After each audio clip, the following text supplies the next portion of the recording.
Howdy Hive Scum and welcome back. This is part 2 in my What's New in Necromunda Warhammer Skirmish Necromunda Warhammer 2026. And today we're going to be talking about gang creation, XP and skills. In the last video we talked all about the core mechanics and changes in this new edition of Necromunda. Today we're going to be talking about gang creation, XP and how advances work, as well as all of the skills in the current game of Necromunda. So without further ado, let's get it, baby! Damn!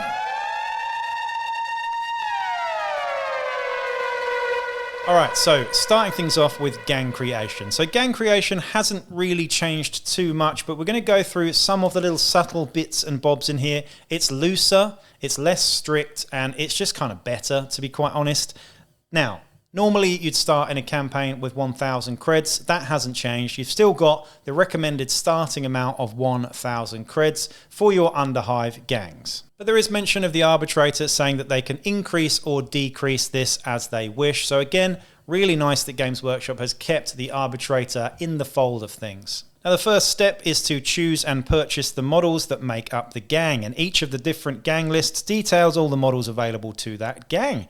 These models are purchased by paying the credit cost shown on their entry from the budget available, and most gangs must always follow the rules presented below. In the case of any gangs that follow different rules, these will be presented as part of that gang's gang list. Now, there must always be one model with the leader subtype. This is unchanged. We still had that before. You must always have a leader. You cannot create a gang without a leader subtype. Now here's a really nice and simple change. So any model with champion, brute or hanger-on, you must have less than half of your gang with these subtypes. So it doesn't matter if it's a leader or a ganger or a prospect or anything else, you can only have up to half of your gang made up of champions, brutes and hangers-on.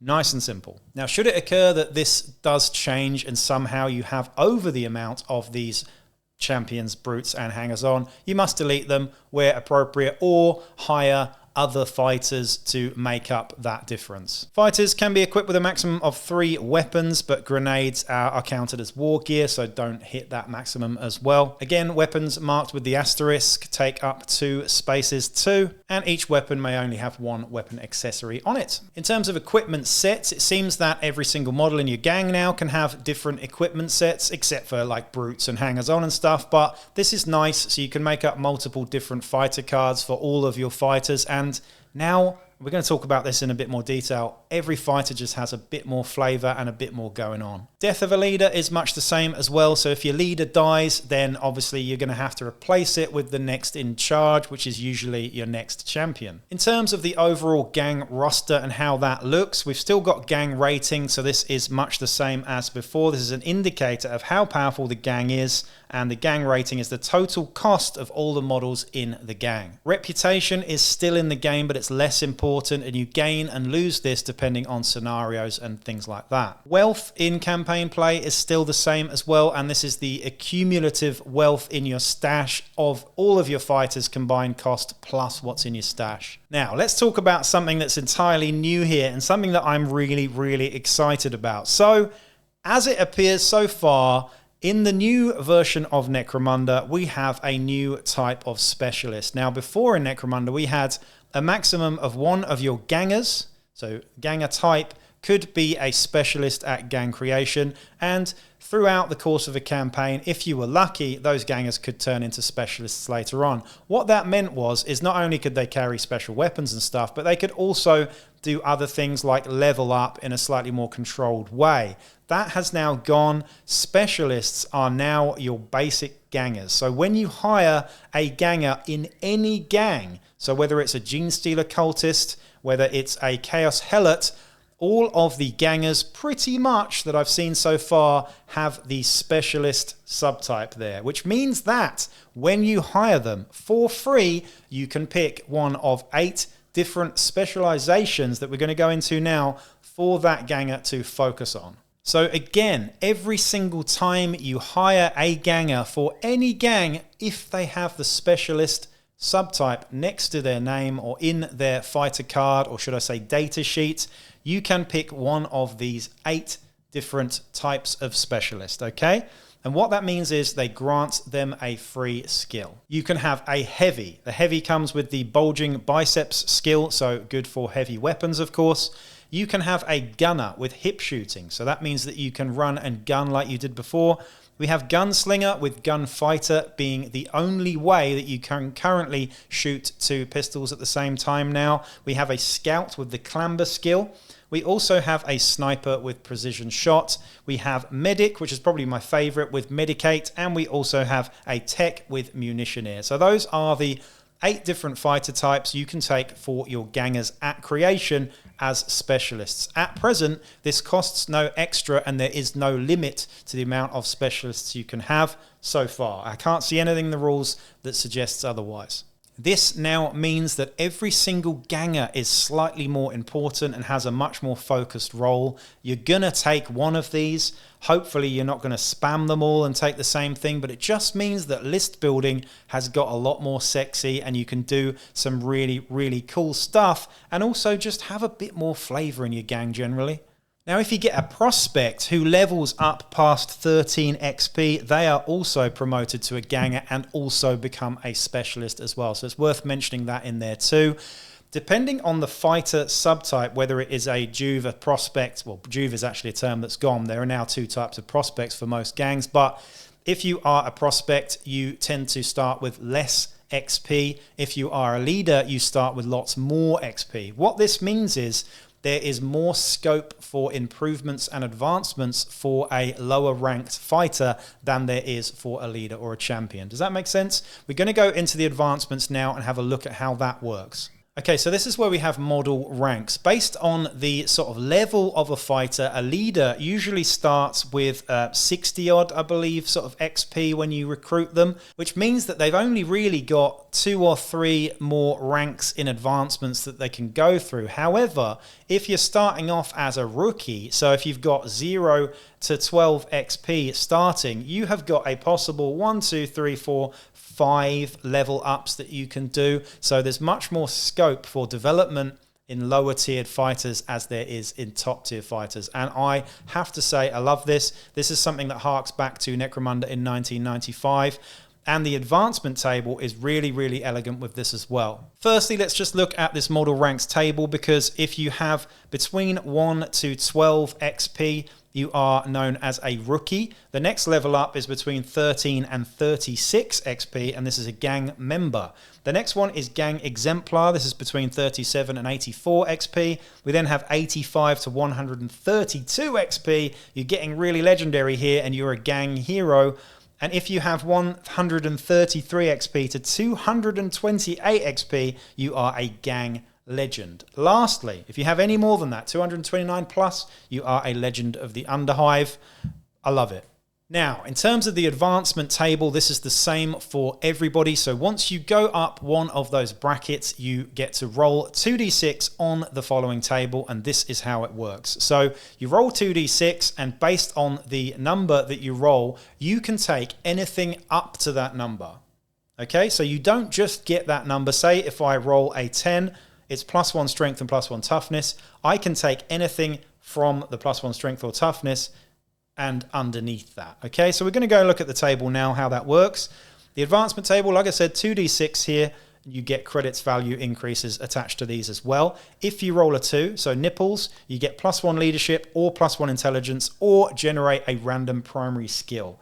I love this. More skills coming into it. And I do think that skills are going to be a bigger part of the game than increases in a lot of the time. And this is +5 to your total fighter value. So you can have a random primary skill, +1 leadership, or +1 intelligence. If you roll a 3 to a 4, it's +1 cool or willpower for +5 on your value as well. A 5 is select a new primary skill or generate a random secondary skill. So you can choose on a 5 to have a chosen primary skill or a random secondary skill on a 5. Brilliant. If you roll a 6, it's +1 initiative or movement. Remember that initiative is much more important now, and so is movement, to be honest. Initiative and movement, this increases your fighter value by 10 credits. If you roll a 7 to 8, you get a new secondary skill, and this is not random. This is a chosen secondary skill. Brilliant. On a 9, it's +1 weapon skill or ballistic skill, and this is where you go up by 15 credits. And on a 10, it's +1 strength or toughness by 20 credit increase. If you're on an 11, it is +1 wound, attack, or +1 save. If you're on 11 here for +20 credits, and for +30 credits, you get on a 12, select any skill from any table. Absolutely love it. Brilliant. And again, the way that this works is that if I roll a 12, I could select any skill from any table, but I could also, if I wanted to, select +1 leadership or willpower, etc. So you get the rub of the green with how you, level up. And I can really see a lot more scope for people taking more skills instead of stat ups. I just think it's more of a thing. Not everybody's just going to be taking toughness all the time.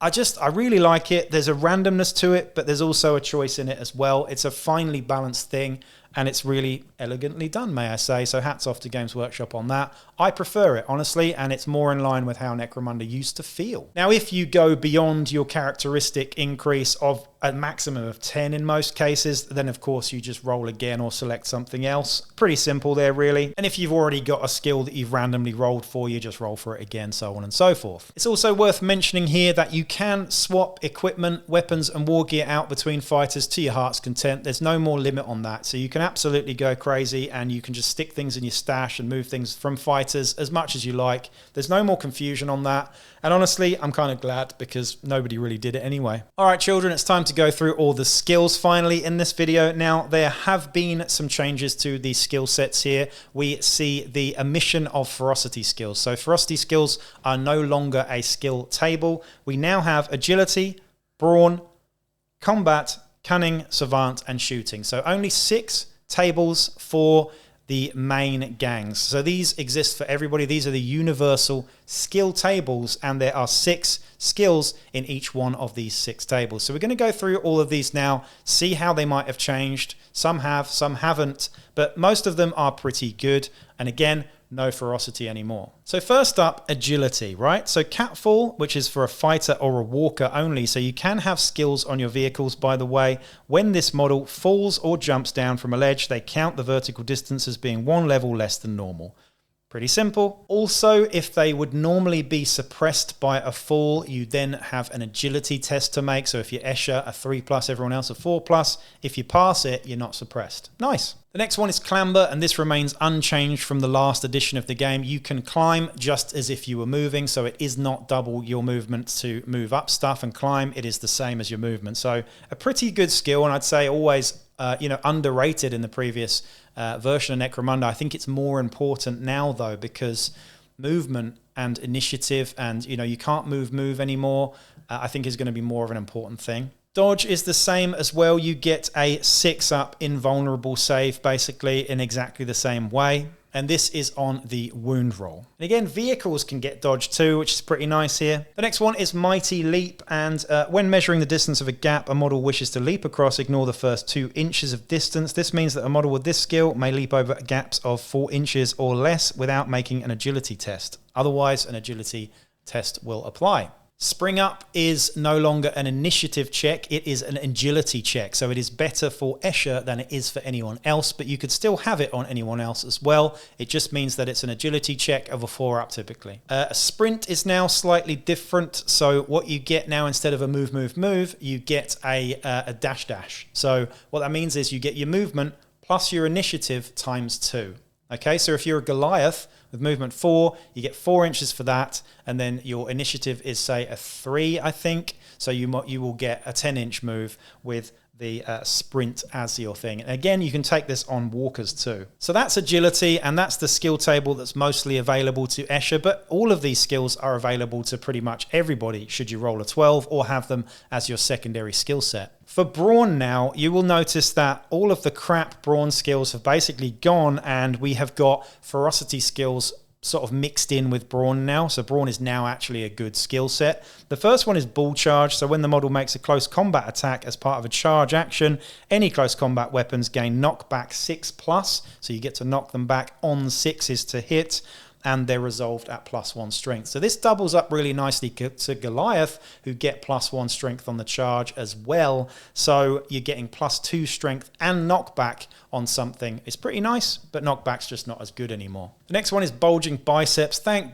God, we've made bulging biceps absolutely valid again. And this is on your heavies, remember. So your specialists get bulging biceps out of the gate when performing a braced shot action, which is the only way you can shoot a heavy weapon, by the way. The fighter may move a distance equal to their initiative characteristic in inches, either before or after resolving the attack. When attacking with a weapon with a heavy trait in close combat, the fighter may declare a secondary weapon as long as the secondary weapon does not have the heavy trait. So there you go.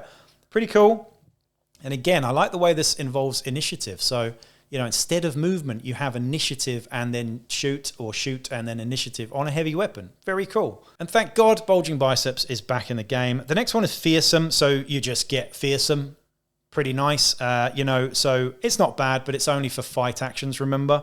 The next one is Iron Jaw, which the model's toughness characteristic is treated as being too higher than normal when resolving hits in close combat with an AP characteristic of 0. So only against weapons with no AP, the same as it was before.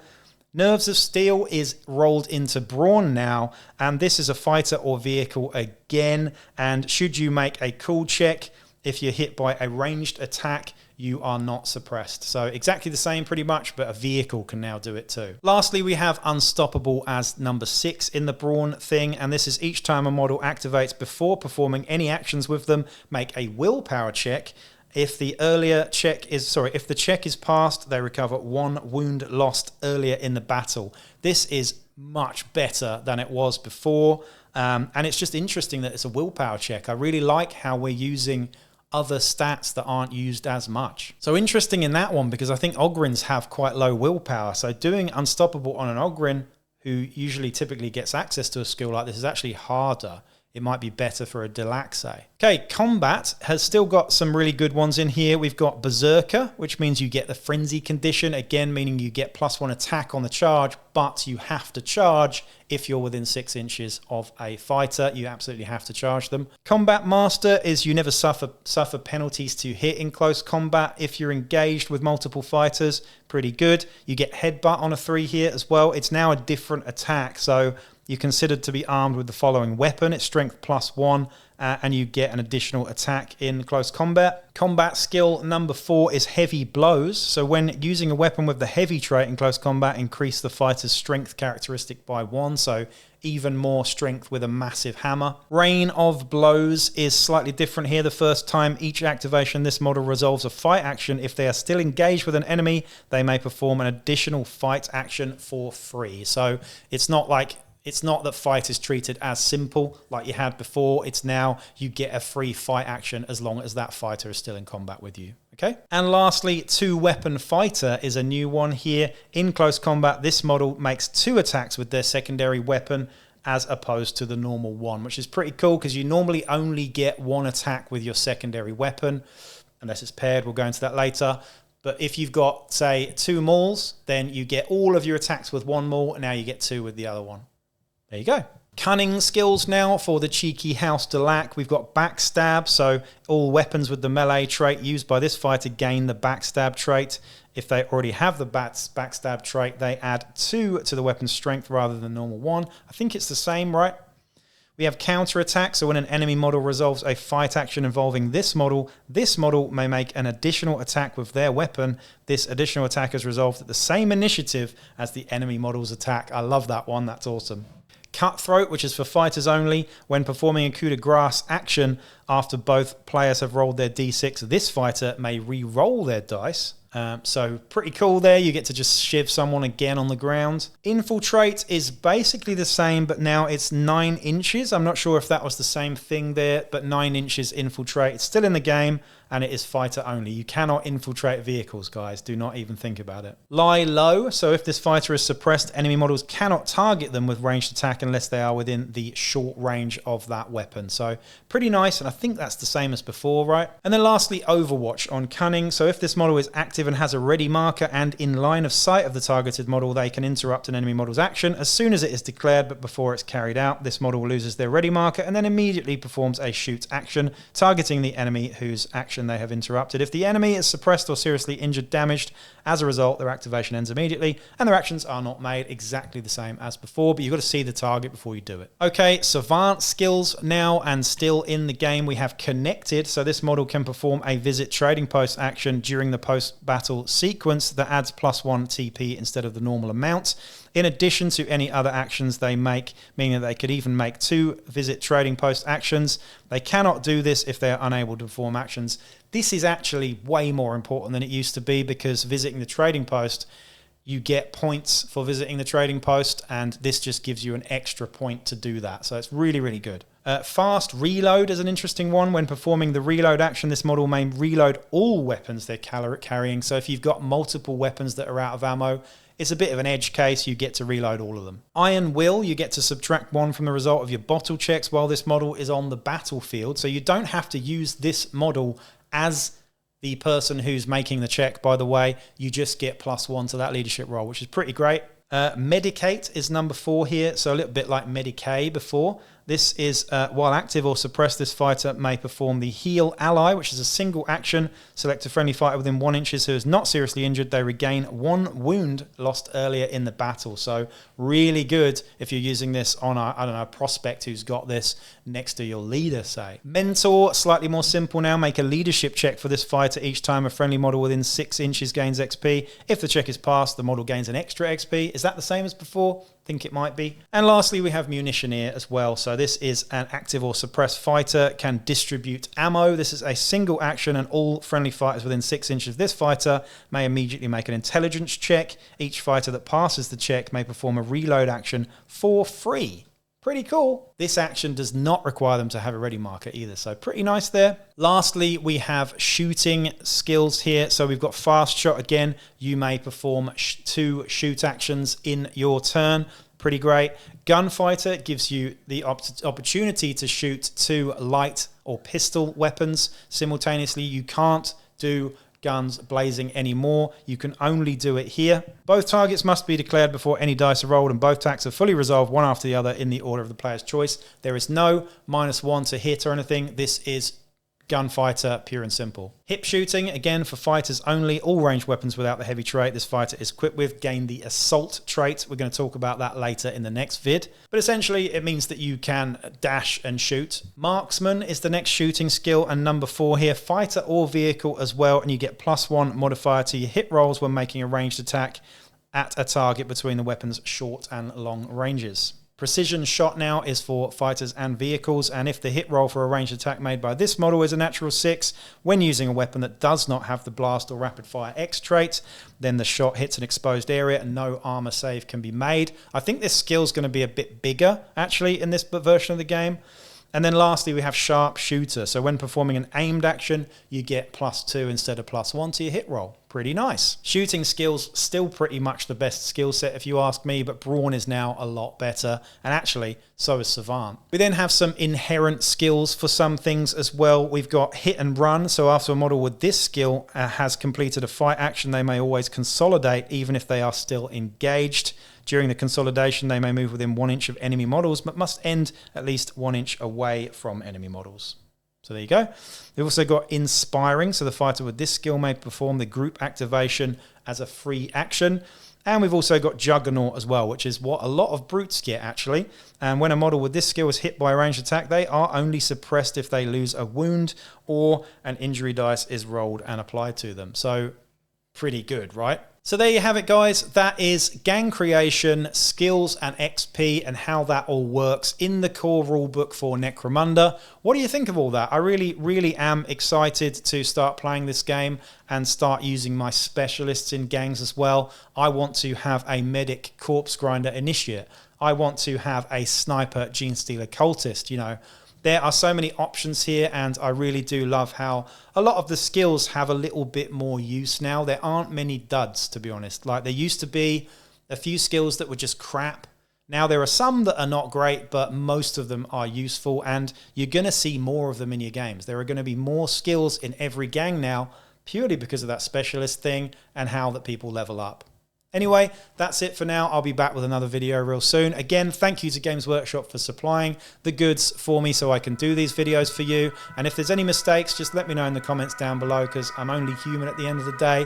I'll be back with another video real soon. Peace out.